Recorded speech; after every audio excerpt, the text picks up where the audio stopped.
Enfin, je voudrais parler, puisqu'on approche du 15 août, de la Vierge Marie. Alors, nous allons bien sûr la célébrer magnifiquement, et pour cela, il y aura beaucoup de fleurs. Et là, je ne peux pas m'empêcher de faire un petit commentaire personnel, ou plutôt un petit témoignage, pour dire combien la Vierge Marie est importante dans notre famille.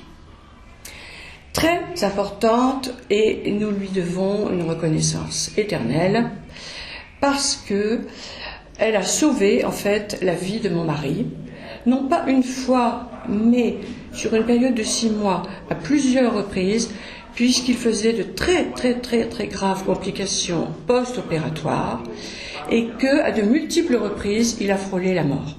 Et chaque fois, in extremis, il a remonté, et il a été sauvé.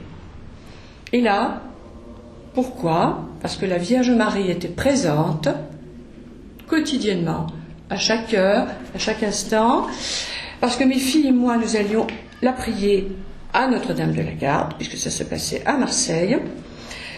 Soit nous allions au sanctuaire, ou bien moi toute seule, parce que les filles avaient leur travail. Mais la prière était constante, jour et nuit, puisque la maison des enfants, de la terrasse, on voit tout près Notre-Dame de la Garde, la statue qui brille dans la nuit, dans le soleil, dans la neige, dans le vent. Et donc Notre-Dame était là, tout le temps, et nous étions sûrs que mon mari allait s'en sortir, grâce à elle. Et c'est ce qui s'est passé. Au bout de 6 mois, avec 3, 4 ou 5 étapes très critiques. Un médecin dira plus tard à mon mari, vous savez, on vous a tiré par les cheveux. On vous a rattrapé par les cheveux. Un autre écrira, le chirurgien, je ne saurais dire comment M. Conscience a pu sortir vivant d'une situation aussi catastrophique.